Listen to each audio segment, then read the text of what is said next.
Seek comfort from the good memories or gather strength from the pains. Either one of them you so needed to hold your very heart little longer. Mathangi numitto mama mapa yum hangadabani adubu handre. Machagi matause semdoktaba yararoi khandana mama ibenina machabu wari sananaba ngairi. Ayuktu pathau thabak chatre. Coffee ama thaklaga magi kagi balcony da leptuna ungduna le. Mama na changlaktuna kaurai. Ibungo. Mama gi khonjal tabaduda fat leithorai. Ima. Nangbu thabak chatlaroidro. Ima horel nungtiloina chatlage. Phare phare. Matang char. Ima nasu nangbu wari sananingba leibani. Kai wari no ima. Ichana mafam marang khangdana leiringai. Napa aikhoinidi hingna sibuga chap manakhibani. Adubu haujikti ichaga amuk punna leiminaba phangbase ima yam nungaire. Asidagidine nang imabu wahange khanganu. Ima yam wai nangi khanbada. Mama ne sonthana hairakpaduda mama gi manakta changsinduna famthaduna mama da hairai. Ima ai ima hoi thadoklaga kadai desu chatlaroi. Sidagidi ai imaga pabaga nungainaba tawradoini. Haukiba aina ima hoibu yengsinba ngamkidaba mayamdo loina kokhatladoini. Aduni wakhal leiba haibasidi. Haujikti nangsu nasagi hingbagi lambisu thoidok hendokna chawna leire. Nasasu angang natre. Yum kai panbagi matamsu chap chare. Aduna yum pansinaba tawrasi ibungo. Mama gi waduda pathau tuminna lukthaduna lei. Karisu khumdi ibenina makhatare. Nangi apamba khangna jabaga leiradi imada koidana dum hayu. Pathau handakti khonjel lumna khumlai. Ima yum panbagi wafamsi khara thamkisida. Thabak mayam sisu chai-chaidana leiribani. Amata mara tadri. Hoine thabak sumaruni. Adubu thabaki wadi sindok sinjin adum yagani. Mayam loina tawnari ngaktani. Yum panba haibasidi. Mafam matam chaba chadaba haiba amale. Nangna paisa koktohong amaleire. Nupi thiragena. Hayengwai sahi na khwang kola kanda yaba nate. Nachana su semba haiba amasu leiribani. Ima aduk yongna khanjin birukino. Haujikti nachana taliba mayamse imaga pabagana naningtamna nungainabani. Nahan sida laklambi angang nupi macha anido laktrabo. Pauga phaunaribo noibo. Marakta phaunai. Sidadi ainaga yumda leitabane lakteda. Oh. Ibe masin thadudi pau phaunaribra. Marakta phaunai. Ima di yamunnabu ningsingami jani. Pathauna phagi matek ama tawrakpani. Mamana sat oktuna khumlai. Ningsinglibani. Ningsingdabasu yadaba. Nupi machado yam phanasu uine. Madi chahi kaya sure. Imagi kupthana hangwisi toklamdrine. Machana phagi amukta thorakpaduda mama ibenisu machabu yengduna nokfet tawri aduga yamne ingna hairai. Imadi nupi machado yam pamjarebo. Magi atopa khangna chanaba leitrabadi imagi imau ohelasi. Numittuda mana nangonda yengba mityengdo aina khangkhrabani. Ima asibu wanena. Imana ne munna khallaga hairibani. Munna khalluko adugane hidakto khara halu. Nasa soglakani adumai tawradi. Hoi. Ima makhada kari no loisan biramge. Chaiduna leiba mayam lehauri. Yum sisu kuchaw amani. Yum sinasu ngamlabani. Masisu tawhaiba nate. Mi masing yam watle. Mama nang duna thokibado. Tumin yengduna lehawi. Wakhal amata khanbagi mami sutadi. Itaw duna le. Luhongba matam yaurakle. Borkanya khakta nati. Luhongba numittubu. Kaurang na ngaijariba. Lai jasu. Kanagumba amabu lakpa ngairibani. Haukiba wari pumba. Maphamda liduna. Chahi 5-6 hena yengliba. Nungsibagi changyengsi. ꯀꯌꯥꯃꯨꯛ ꯀꯟꯅ ꯃꯥꯌꯣꯛꯅꯗꯨꯅ ꯉꯁꯤꯁꯨ ꯃꯥꯕꯨ ꯍꯜꯂꯛꯄ ꯉꯥꯏꯔꯤ ꯍꯥꯏꯕꯗꯣ ꯃꯐꯝꯗ ꯈꯪꯍꯟꯒꯦ ꯈꯟꯗꯨꯅ ꯈꯧꯔꯥꯡꯅ ꯉꯥꯏꯔꯤꯕꯅꯤ꯫ ꯆꯤꯡꯂꯦꯝꯕꯤꯒꯤ ꯃꯅꯥꯛꯇ ꯂꯥꯛꯇꯨꯅ ꯀꯔꯤ ꯀꯝꯗꯧꯅ ꯎꯅꯒꯅꯤ, ꯀꯔꯤ ꯋꯥꯔꯤ ꯁꯥꯒꯅꯤ, ꯍꯦꯛ ꯎꯅꯕꯒ ꯀꯔꯤ ꯍꯥꯏꯒꯅꯤ ꯂꯣꯏꯅꯃꯛ ꯇꯥꯟꯅꯔꯤ꯫ ꯃꯊꯟꯇ ꯄꯥꯈꯠꯄꯁꯨ ꯄꯣꯛꯆꯩ꯫ ꯆꯤꯡꯂꯦꯝꯕꯤ, ꯑꯩꯕꯨ ꯎꯔꯒ ꯁꯛꯐꯥꯎ ꯅꯤꯡꯁꯤꯡꯕꯤꯔꯝꯗ꯭ꯔꯗꯤ ꯀꯃꯥꯏ ꯇꯧꯅꯤ? ꯑꯩꯗꯤ ꯌꯥꯝ ꯏꯀꯥꯏꯅꯤꯌꯦ꯫ ꯀꯩꯗꯧꯕꯩ ꯀꯥꯎꯗꯣꯏꯅꯣ? ꯁꯨꯀꯥꯎ ꯀꯥꯎꯔꯣꯏ꯫ ꯍꯦꯟꯅ ꯑꯗꯨꯝ ꯅꯨꯡꯁꯤꯕ ꯍꯦꯜꯂꯛꯇꯧꯔꯤꯅꯤ, ꯍꯥꯏꯕꯤꯗꯦ ꯍꯥꯏꯁꯤꯅꯤ꯫ ꯈꯪꯗꯦꯗ, ꯅꯣꯡꯃꯇ ꯑꯩꯒꯤ ꯃꯔꯝꯗ ꯍꯪꯕꯤꯔꯛꯄꯁꯨ ꯅꯠꯇꯦ, ꯑꯩꯒꯤ ꯃꯤꯡ ꯍꯥꯏꯐꯦꯠꯇꯁꯨ ꯄꯜꯂꯛꯏ ꯍꯥꯏꯔꯗꯤ ꯈꯔꯁꯨ ꯐꯗꯧꯅꯤ꯫ ꯀꯩꯝ ꯈꯜꯂꯨꯅꯣ, ꯗꯥꯃꯂꯪꯅ ꯍꯥꯏꯕꯅꯤ, ꯃꯥ ꯅꯪꯕꯨ ꯀꯥꯎꯗꯦ ꯍꯥꯏꯅ꯫ ꯃꯥꯅ ꯃꯆꯤꯟ ꯊꯣꯛꯅ ꯍꯥꯏꯗꯕꯩ ꯋꯥꯅꯤ, ꯃꯑꯣꯡ ꯃꯇꯧꯅ ꯑꯗꯨꯝ ꯇꯥꯛꯆꯩ ꯍꯥꯏꯌꯦ꯫ ꯑꯗꯨꯗꯤ ꯀꯔꯝ ꯀꯥꯟꯗ ꯎꯅꯅꯤ? ꯃꯔꯥꯡꯗꯤ ꯇꯧꯅꯔꯅꯤ ꯂꯨꯍꯣꯡꯕꯅꯤꯅ꯫ ꯑꯗꯨꯒꯤꯗꯤ ꯑꯩꯅ ꯗꯥꯃꯂꯪꯗ ꯁꯤꯟꯅꯈ꯭ꯔꯕꯅꯤ, ꯂꯨꯍꯣꯡꯕ ꯂꯣꯏꯔꯒ ꯌꯨꯝ ꯍꯟꯕꯗꯣ ꯑꯗꯨꯗ꯫ ꯍꯣꯏ, ꯊꯦꯡꯛ ꯌꯨ꯫ ꯊꯕꯛ ꯊꯥꯗꯣꯛꯄ ꯌꯥꯗ꯭ꯔꯦ ꯍꯥꯏꯗꯨꯅ ꯄꯥꯊꯧ ꯃꯥꯂꯪꯒꯤ ꯂꯨꯍꯣꯡꯕꯒꯤ ꯊꯕꯛꯁꯤꯡꯗꯣ ꯑꯃꯠꯇ ꯌꯥꯎꯕ ꯉꯝꯗ꯭ꯔꯦ꯫ ꯑꯗꯨꯕꯨ ꯂꯨꯍꯣꯡꯕꯗ ꯆꯪꯒꯗꯕ ꯁꯦꯜ ꯑꯌꯥꯝꯕꯗꯤ ꯃꯥꯂꯪꯅ ꯂꯧꯔꯣꯏ ꯍꯥꯏꯔꯕꯁꯨ ꯌꯥꯗꯦ꯫ ꯄꯥꯊꯧꯅ ꯂꯣꯏꯅ ꯇꯧꯔꯛꯏ꯫ ꯍꯩꯖꯤꯡꯄꯣꯠ ꯍꯌꯦꯡꯅꯤ ꯍꯥꯏꯕꯗꯨꯗ ꯃꯔꯨꯞ ꯑꯅꯤꯗꯣ ꯐꯣꯟꯗ ꯋꯥꯔꯤ ꯁꯥꯟꯅꯔꯤ꯫ ꯑꯗꯣ ꯅꯪ ꯀꯩꯗꯧꯉꯩ ꯂꯥꯛꯀꯦ ꯍꯥꯏꯕꯅꯣ? ꯑꯩꯁꯦ ꯍꯌꯦꯡꯗꯤ ꯉꯝꯗꯧ ꯃꯥꯟꯗ꯭ꯔꯦ, ꯑꯗꯨꯅ ꯂꯨꯍꯣꯡꯕ ꯅꯪꯅꯕ ꯑꯣꯏꯅ ꯂꯥꯛꯑꯒꯦ꯫ ꯅꯪꯃꯀꯣ, ꯂꯨꯍꯣꯡꯕ ꯂꯣꯏꯔꯒ ꯑꯣꯏꯅ ꯍꯦꯛ ꯂꯥꯛꯑꯣ꯫ ꯍꯩꯖꯤꯡꯄꯣꯠꯀꯤ ꯑꯆꯥꯄꯣꯠꯇꯨ ꯑꯩꯈꯣꯏꯅ ꯆꯥꯕ ꯆꯠꯄ ꯌꯥꯗꯧꯁꯨ ꯅꯠꯇꯦ, ꯑꯩ ꯂꯥꯛꯑꯒ ꯀꯩꯗꯧꯗꯣꯏꯅꯣ? ꯑꯗꯨꯕꯣꯕ, ꯁꯣꯝꯗꯁꯨ ꯃꯌꯥꯝ ꯑꯃ ꯇꯧꯊꯗꯧꯔꯤꯁꯤꯗꯤ꯫ ꯌꯥꯖꯔꯦ, ꯑꯩ ꯀꯜꯂꯛꯇꯦ, ꯅꯣꯏ ꯑꯗꯨꯝ ꯍꯣꯠꯅꯕꯤꯔꯣ꯫ ꯉꯟꯅꯗꯤ ꯌꯧꯔꯛꯎꯀꯣ, ꯅꯠꯇ꯭ꯔꯗꯤ ꯅꯪ ꯅꯥꯇꯩ ꯆꯥꯔꯣꯏ꯫ ꯍꯣꯏꯗ, ꯊꯝꯃꯣ ꯌꯥꯔꯦ꯫ ꯁꯛ ꯃꯆꯥꯁꯤꯗꯤ, ꯊꯝꯃꯦ꯫ ꯃꯥꯂꯪꯒꯤ ꯂꯨꯍꯣꯡꯕ ꯆꯠꯅꯕ ꯊꯧꯔꯥꯡ ꯂꯣꯏꯅ ꯂꯣꯏꯔꯤ꯫ ꯃꯃꯥꯒ ꯃꯄꯥꯒꯁꯨ ꯂꯨꯍꯣꯡꯕꯁꯤ ꯂꯣꯏꯔꯒ ꯑꯣꯏꯅ ꯂꯥꯛꯑꯒꯦ ꯍꯥꯏꯅꯗꯨꯅ ꯂꯩꯔꯤ꯫ ꯊꯃꯣꯏꯗꯨ ꯍꯥꯏꯐꯝ ꯈꯪꯗꯅ ꯃꯊꯨꯝ ꯃꯔꯥꯡ ꯍꯧꯔꯤ꯫ ꯄꯥꯈꯠꯄꯁꯨ ꯐꯥꯎꯏ꯫ ꯀꯔꯤꯒꯤ? ꯃꯍꯥꯛꯄꯨ ꯎꯕꯗ ꯃꯥꯏ ꯂꯩꯗꯨꯅ ꯆꯠꯈꯤꯗ꯭ꯔꯥ? ꯅꯠꯇ꯭ꯔꯒ ꯂꯥꯛꯑꯝꯗ꯭ꯔꯗꯤ ꯀꯝꯗꯧꯕ? ꯂꯥꯛꯑꯝꯃꯒꯅ ꯃꯄꯨꯔꯣꯏꯕꯒ ꯂꯥꯛꯑꯝꯃꯗꯤ ꯃꯍꯥꯛ ꯌꯦꯡꯕ ꯉꯝꯒꯗ꯭ꯔꯥ? ꯉꯝꯃꯣꯏ꯫ ꯑꯗꯨꯕꯨ ꯀꯝꯗꯧꯔꯤ ꯍꯥꯏꯕ ꯐꯥꯎꯗꯤ ꯍꯪꯅꯤꯡꯕ ꯐꯥꯎꯗꯕ꯭ꯔꯥ?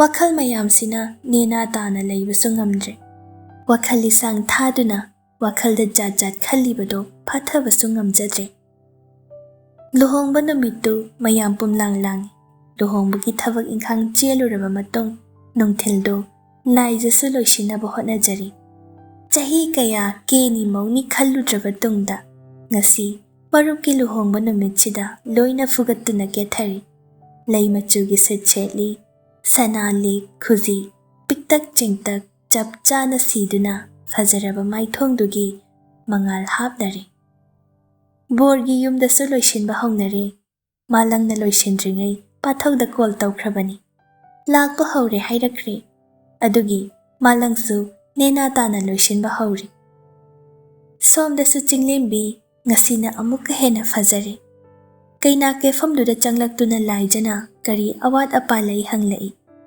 ꯆꯤꯡꯂꯦꯝꯕꯤꯅ ꯃꯅꯥꯛꯇ ꯀꯧꯁꯤꯟꯗꯨꯅ ꯅꯥꯀꯣꯡꯗ ꯍꯥꯏꯔꯛꯏ꯫ ꯁꯥꯇꯤꯟ ꯄꯥꯏꯒꯅꯤ ꯍꯥꯏꯕꯅꯤ, ꯂꯥꯛꯑꯝꯃꯅꯤ ꯏꯕꯦꯝꯃ꯫ ꯍꯣꯔꯦꯟ ꯅꯃꯤꯠ ꯅꯅꯥ ꯁꯤꯡꯖꯧꯀꯣ, ꯑꯩꯗꯤ ꯌꯥꯎꯕ ꯉꯝꯃꯔꯣꯏ꯫ ꯂꯥꯏꯖ ꯅꯧꯐꯦꯠ ꯇꯧꯗꯨꯅ ꯁꯣꯔ ꯑꯁꯥꯡꯕ ꯑꯃ ꯍꯣꯟꯗꯣꯛꯏ꯫ ꯂꯥꯏꯖꯒꯤ ꯃꯥꯏꯊꯣꯡꯗ ꯇꯥꯔꯤꯕ ꯅꯣꯛꯅꯤꯕ ꯃꯇꯧꯗꯣ ꯊꯃꯣꯏꯒꯤ ꯑꯁꯦꯡꯕ ꯃꯃꯤꯅꯤ꯫ ꯊꯧꯅꯥ ꯄꯨꯝꯕ ꯄꯨꯊꯣꯛꯇꯨꯅ ꯉꯁꯤꯗꯤ ꯁꯥꯡꯂꯕ ꯆꯍꯤ ꯀꯌꯥꯒꯤ ꯃꯇꯨꯡꯗ ꯃꯥꯌꯣꯛꯅꯒꯗꯧꯔꯤꯕ ꯑꯗꯨꯒꯤꯗꯃꯛ ꯁꯦꯝ ꯁꯥꯖꯔꯦ꯫ ꯋꯥꯈꯜꯒꯤ ꯄꯦꯟꯅꯕ, ꯃꯄꯥꯜꯊꯣꯡꯒꯤ ꯂꯩꯇꯦꯡ ꯑꯃꯗꯤ ꯊꯃꯣꯏꯒꯤ ꯄꯦꯟꯅꯕ ꯅꯨꯡꯁꯤ ꯋꯥꯍꯩ ꯂꯣꯏꯅꯃꯛ ꯁꯦꯝ ꯁꯥꯗꯨꯅ ꯂꯩꯔꯕꯅꯤ꯫ ꯃꯥꯂꯪꯗꯤ ꯃꯔꯥꯡ ꯄꯥꯊꯧꯕ ꯑꯃꯨꯛꯀ ꯍꯟꯅ ꯀꯣꯜ ꯇꯧꯔꯨꯗ꯭ꯔꯦ꯫ ꯑꯗꯨꯝ ꯂꯥꯛꯆꯔꯝꯂꯅꯤ ꯈꯟꯗꯨꯅ꯫ ꯂꯣꯏꯁꯤꯟꯕ ꯂꯣꯏꯔꯗꯨꯅ ꯕꯣꯔ ꯖꯇ꯭ꯔꯥ ꯇꯧꯔꯝꯗꯥꯏ ꯁꯥꯇꯤꯟ ꯄꯥꯏꯅꯕ ꯃꯃꯥꯟꯅꯕ ꯊꯤꯔꯛꯄꯗ ꯍꯧꯖꯤꯛꯐꯥꯎ ꯌꯧꯔꯛꯇ꯭ꯔꯤ ꯍꯥꯏꯅ ꯃꯌꯥꯝꯅ ꯍꯥꯏꯅꯕꯗꯣ ꯃꯥꯂꯪꯁꯨ ꯇꯥꯏ꯫ ꯀꯩꯗꯧꯕꯒ ꯌꯥꯎꯔꯕ ꯖꯥꯠꯅꯣ ꯈꯟꯗꯨꯅ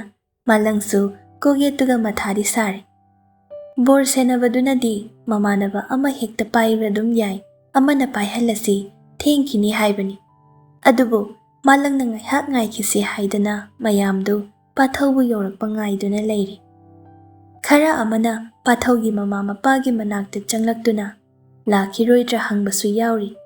Adubu mama mapasu amata khangdri karigi hojikphau yoraktribano haibado. Malang leiva yadraduna magi phone du laururaga pathaugi number da call tawi adubu switch off haikre. Sounding manduna net on tauraga WhatsApp ta amuk changbada pathaugi message ama leirami. Kuidri pungkhai amamukki mamangda thara ambani. Board changlakpadu langtakna yenglui. Satindo atopa nipa amana paiba ui. Luhongbagi kainya puthokpaduda haifet lakpra haiduna koilei leiduna yengi ude. Mayamna dan thadaba changbadusu yengi ude. Phaniyam yenglabasu luhongba loira phawba udrabaduda kadaida leithoktuna lotkrabano khalli. Mathanta nungaitaba amasu phawri.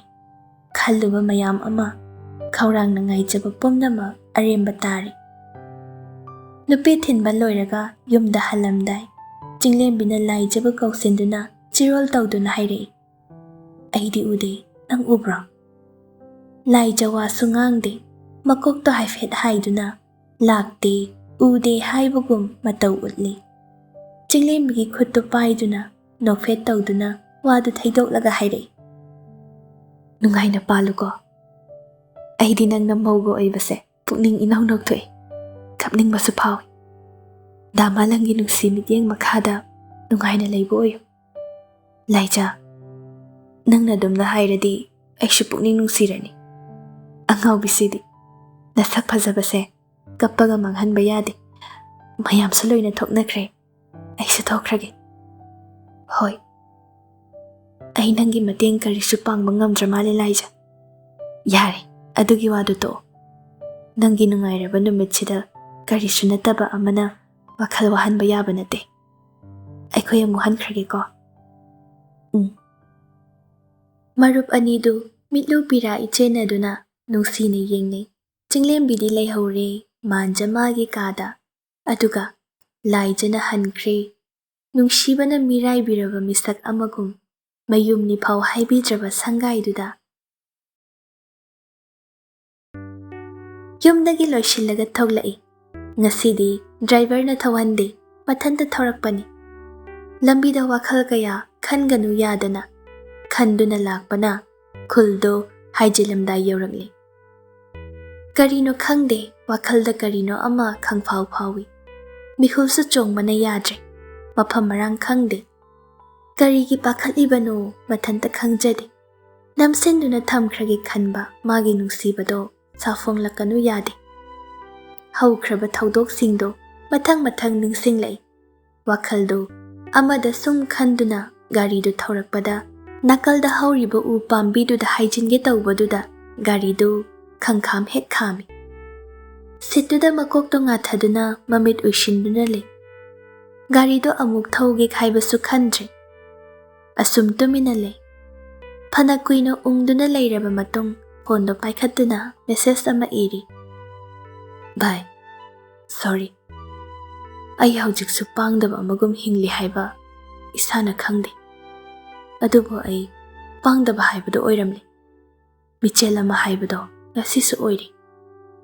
Numidang khara thengjilakpa matamduda yumda halakle. Garido hairi thaurakpana thebana hangdokliba gate fana yamna launa hangba oirabasu garigi nakchektu gate khetuna garage tamna yangna thaujili. Thebasu pathawna garidagi kumtharakpadu ngairi. Kumtharak mandabaduda kaidoraba jatno yenglubada pathawna chatpa phaw ngamdana hairibado chenchinduna phai. Pathaw marol thairi thebada hairei. Parakano yani. Theba matha sana hairei. Tamo kaida chaluge.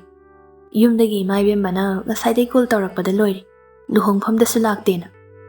Pathaw machin nakal ama haifet chingkhatuna minok amada hairei. Ai lakte haibase ima hoi khaktang khange haibro. Atai kana ai lakte hange haige. Adudi khangde imaibem bana hangakpani. Tamogi phone su switch off laibaduda matha thina sanare. Sarunuda siroida. Asuk kuibase sidabida lakrabani. Ai kaisu siroi ko pakhat kanu. Masi hairamlaga pathau turoi ngaroi tawduna mathakta kakhatkri. Thebana pocket tagi phone lauthokduna pathau gi yumda call tawduna pathau halakle haibadu khanghankre. Aduk yamna thakladu phawa pendraduna amuksu lili ani puthokduna bedroom gi nakalda leiba sofa kaduda famduna makhutna pena haiduna thakpa hawkre. Handakti phaijom pumya tu phau yauna thakpaga chap manare. Mahi manai mathanta bhapmen tajadre. Pocket ta homduna phone du lauthoknaba hotnai. Hidaki mayaina then khraba pocket tu kayamuk lukhrabano khangde. Thiba yaba thiraga puthoraktuna pangthokpasu ngamdraba mamit aniduna wana pangthokduna phone du on tawi. Aduga malangi number du wana thiduna number du da call tawsili. Matam du thengle luhongbagi ahing ne haibasu khande. Malangsu call da fatwai khalai aduga sauna laure. Hai mithibong kari call tawrai no. Mithibong oirade do mithibong oiraga laikhro yadro. Malang na laurakpaduda nakong mayada thamlamba phone du khanglap lapthok na pai. Mitsu khang sing bagum amuktang jejet oisinduna launa pangthorai. Malang na amukka haire. Somdana nang lakpa loina ngainaraga laire. Aduga nang na irai laina michel oire kaina. Nang na michel oidana kanano oidoina ha. Somda nang bungaiba mi kayam lay haiba nang di mithibong ni na khangamoine. Handakti pathau marol du thairi tawduna nokning da minok ama loinaraga khumlai. Ai bungaiba kanana. Mafam duda ai bungaiba kana silaitabani da. Lairoi. Nang ko nang ai sharakani he. Duhong ba phau laktabida kai changsindana yu da full da thakchiloino. Bye. Ai shoikri. I'm sorry. Mafam duda punsigi nungsiba tangkak kaya laikhiba oibana. Amuk hana thangjilaroi haina thangdokhraba aigi khongse kansinduna changlakpa phau ngamdre. Nungsiba marupki luhongba phau yawba ngamdre. Aise pangdaba jatniko. Hai pangdaba mithibong. Somda nang lakani haidana nahandagi ngaijari. Aduga nangna nasana thantagi awabaduna loijarena lairadi hidaktusu khare hena thalakhini. Asuk phajaba chance ama laire aduga irai laina nangna lakbijri. Adugi mawongduna gadi apama nubi phangne gadi khalunu.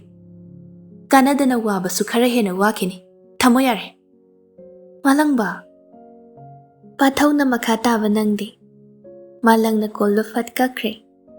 Gyanmen tana sanabu oidabanina malangna haifet ingit amada hairakliba wahaido garino haibasu laushinpham khangdre. Mabu luhongba yaudabagi saurini haina khankri. Laija numit kayani changna langjaramba sagatjaramba mayamdo khallubada mathanta ikaibasu phaujari. Pathawna marupki luhongba phau lakjribado mana maram oiragani haibado iseng sengna khanglabada mathanta amukka hena hanthana khanjari. Nongmata kamdauri karam lele haiba ama phau hanglakte haina wakhalda khankibani. Adu mayamdu thamlaga unaduna thamoigi mamida ngasisu nangi mami taduna leiri. Ngasisu nangbu halakpa ngairi. Nangbu nungshiri. Lankhiba pumba ngakpiyu. Nangdi aibu ningsinglibra kamdauri. Waphamayamsi hainaduna lapna khraba marido samjinnabu hotnajage khallubani. Adubu wakhaldu ahangba atiyada saba phuraga pangkhak oikre. Machoy takre. Tapna mami samkre. Awaba manarabasu khangphamdi manadre. Pathawna numit chukpa thabak suduna matam chilhanba. Numidangdana yu thakduna ahinge achikpaduda laijagi wakhalbu kaungnabu hotnaba. Amaromda laijana thabak ama tawbada tawpham khangdaba. Mathanta tuminna achikpa maphamda leiraga matam lenba. Ahinge achikpada kana tahanda kapchaduna tumthaba ngaiba. Thamoigi awabadi wariba mitana khangbani.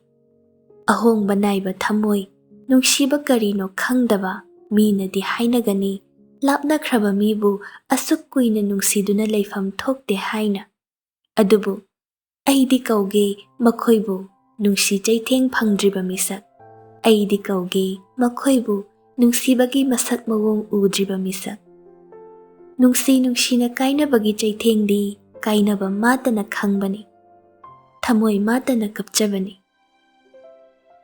ꯃꯍꯥꯛꯀꯤꯗꯃꯛ ꯋꯥꯖꯔꯤꯕꯗꯣ ꯈꯪꯕꯤꯕ ꯅꯠꯇꯦ ꯈꯜꯂꯨꯕꯗ ꯑꯅꯧꯕ ꯃꯩꯁꯥ ꯑꯃꯒ ꯑꯃꯨꯛ ꯍꯥꯞꯇꯨꯅ ꯂꯥꯞꯅꯔꯕ ꯊꯃꯣꯏ ꯑꯅꯤꯗꯣ ꯑꯃꯅ ꯑꯃꯕꯨ ꯅꯤꯡꯁꯤꯡꯗꯨꯅ ꯑꯋꯥꯃꯩꯆꯥ ꯈꯥꯡꯅꯔꯤ ꯄꯥꯊꯧ ꯀꯅꯥꯒꯤ ꯃꯔꯝꯒꯤ ꯃꯥꯂꯪꯒꯤ ꯂꯨꯍꯣꯡꯕ ꯂꯥꯛꯇ꯭ꯔꯤꯕꯅꯣ ꯍꯥꯏꯕ ꯃꯃꯥ ꯏꯕꯦꯅꯤꯁꯨ ꯈꯪꯂꯤ ꯃꯆꯥꯒꯤ ꯃꯆꯤ ꯂꯦꯡꯗꯕ ꯊꯃꯣꯏꯒꯤ ꯏꯍꯨꯜꯗꯣ ꯈꯪꯂꯗꯨꯅ ꯃꯃꯥ ꯏꯕꯦꯅꯤ ꯂꯩꯕ ꯌꯥꯗ꯭ꯔꯦ ꯑꯃꯨꯛꯀꯁꯨ ꯍꯟꯅ ꯃꯆꯥꯅ ꯅꯨꯄꯤꯗꯨꯒꯤ ꯃꯔꯝꯅ ꯉꯥꯎꯆꯠꯅꯕ ꯑꯣꯏꯗꯨꯅ ꯃꯐꯝ ꯃꯔꯥꯡ ꯈꯪꯗꯕ ꯄꯨꯟꯁꯤ ꯑꯃꯗ ꯂꯩꯈ꯭ꯔꯕꯗꯤ ꯈꯜꯂꯨꯕꯗ ꯍꯦꯟꯅ ꯋꯥꯈꯜ ꯋꯥꯖꯔꯤ ꯑꯗꯨꯕꯨ ꯍꯥꯟꯅ ꯑꯣꯏꯈ꯭ꯔꯕꯁꯨ ꯍꯟꯗꯛꯇꯤ ꯃꯆꯥꯕꯨ ꯊꯦꯝꯖꯤꯟꯗꯨꯅ ꯋꯥꯔꯛꯇꯨꯅ ꯅꯦꯅꯥ ꯇꯥꯕ ꯄꯨꯟꯁꯤꯗ ꯂꯥꯛꯍꯟꯅꯕ ꯁꯤꯜꯂꯒꯦ ꯍꯥꯏꯅ ꯆꯞ ꯌꯨꯡꯅ ꯈꯟꯗꯨꯅ ꯂꯩꯈ꯭ꯔꯤ ꯃꯁꯤꯒꯤꯁꯨ ꯃꯊꯛꯇ ꯐꯅ ꯐꯩ ꯍꯥꯏꯗꯨꯅꯁꯨ ꯗꯥꯛꯐꯝ ꯂꯩꯔꯕꯤ ꯋꯥꯊꯣꯛ ꯆꯥꯎꯕꯤ ꯅꯨꯄꯤꯗꯤ ꯏꯕꯦꯅꯤꯅ ꯃꯃꯧ ꯑꯣꯏꯅ ꯂꯧꯁꯤꯟꯕꯁꯨ ꯄꯥꯝꯖꯗꯦ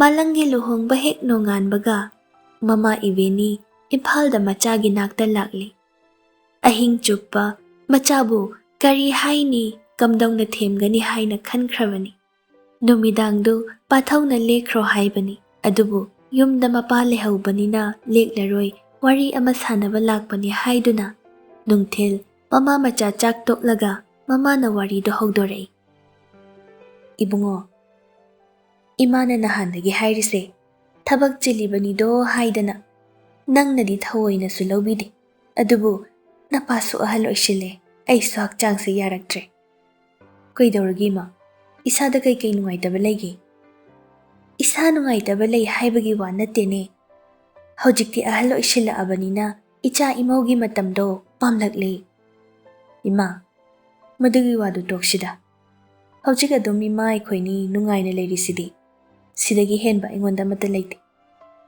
ꯋꯥꯗꯣ ꯍꯥꯏꯔꯒ ꯀꯔꯤꯁꯨ ꯊꯧꯁꯥꯗꯅ ꯀꯣꯐꯤ ꯇꯦꯕꯜꯗꯨꯗ ꯊꯝꯂꯤꯕ ꯃꯦꯒꯖꯤꯟ ꯑꯃ ꯄꯥꯏꯈꯠꯇꯨꯅ ꯌꯦꯡꯂꯤ ꯃꯃꯥꯁꯨ ꯃꯆꯥꯒꯤ ꯃꯅꯥꯛꯇ ꯈꯖꯤꯛ ꯑꯃꯨꯛ ꯆꯪꯁꯤꯟꯗꯨꯅ ꯃꯈꯥ ꯇꯥꯔꯛꯏ ꯇꯣꯛꯄ ꯌꯥꯔꯣꯏꯅꯤ ꯏꯃꯥꯒꯤ ꯏꯕꯨꯡꯉꯣ ꯅꯪꯁꯤ ꯅꯊꯟꯇꯅꯤꯅꯤ ꯅꯪ ꯄꯥꯕ ꯑꯩꯈꯣꯏꯅꯤꯒꯤ ꯅꯪ ꯅꯠꯇꯅ ꯀꯅꯥꯕꯨ ꯂꯩꯔꯤꯒꯦ ꯌꯦꯡꯉꯨ ꯅꯪꯅ ꯑꯁꯨꯝ ꯂꯩꯔꯒ ꯑꯩꯈꯣꯏ ꯃꯊꯥ ꯁꯥꯕ ꯍꯦꯜꯂꯤꯅꯦ ꯀꯩꯗꯧꯕꯩ ꯁꯥꯔꯤꯅꯣ ꯏꯃꯥ ꯅꯨꯡꯉꯥꯏꯅ ꯂꯩꯊꯣꯛꯎ ꯀꯩꯗꯧꯒꯦ ꯏꯃꯥꯒꯤ ꯑꯋꯥꯠꯄ ꯅꯆꯥꯅ ꯑꯃꯠꯇ ꯂꯩꯍꯜꯂꯣꯏ ꯏꯃꯥꯅꯕꯨ ꯄꯥꯝꯂꯕꯗꯤ ꯊꯥ ꯂꯩꯕꯥꯛ ꯀꯥꯒꯦ ꯍꯥꯏꯔꯁꯨ ꯀꯥꯍꯟꯗꯣꯏꯅꯤ ꯃꯆꯥꯅ ꯐꯥꯒꯤ ꯇꯥꯊꯣꯛꯀꯦ ꯇꯧꯔꯤꯕꯗꯨ ꯆꯪꯗꯦ ꯃꯆꯥꯒꯤ ꯄꯥꯝꯕꯣꯝꯗ ꯍꯥꯏꯐꯦꯠ ꯁꯦꯠ ꯍꯥꯏꯅ ꯊꯥꯔꯒ ꯍꯥꯏꯔꯛꯏ ꯊꯥ ꯂꯩꯕꯥꯛ ꯀꯥꯕꯗꯨ ꯅꯠꯇꯦꯅꯦ ꯏꯃꯥꯅ ꯄꯥꯝꯃꯤꯁꯦ ꯋꯥꯗꯣ ꯂꯩꯊꯣꯛꯀꯅꯨ ꯏꯃꯥꯅ ꯍꯥꯏꯔꯤꯁꯦ ꯅꯪꯒꯤ ꯈꯜꯂꯒꯅꯤ ꯍꯧꯈꯤꯕꯅ ꯍꯧꯈ꯭ꯔꯁꯨ ꯂꯥꯛꯀꯗꯧꯔꯤꯕ ꯄꯨꯟꯁꯤꯁꯤꯗꯤ ꯈꯣꯡꯂꯣꯏ ꯑꯃ ꯊꯝꯗ꯭ꯔꯕꯗꯤ ꯋꯥꯔꯛꯄ ꯃꯇꯝꯗ ꯉꯥꯛꯄꯤꯅꯕ ꯂꯩꯔꯣꯏ ꯏꯃꯥ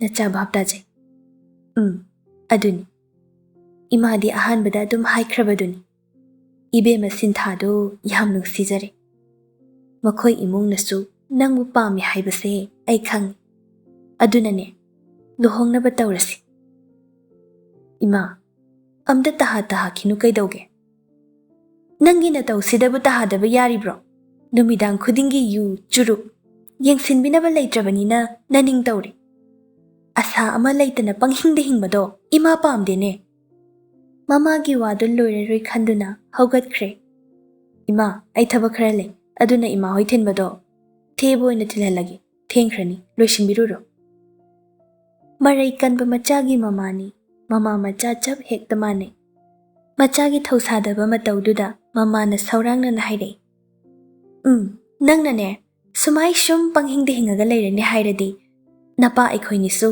ꯉꯁꯤꯗꯒꯤ ꯅꯪꯒꯤ ꯌꯨꯝꯁꯤꯗ ꯂꯥꯛꯑꯔꯣꯏꯀꯣ ꯑꯁ ꯏꯃꯥ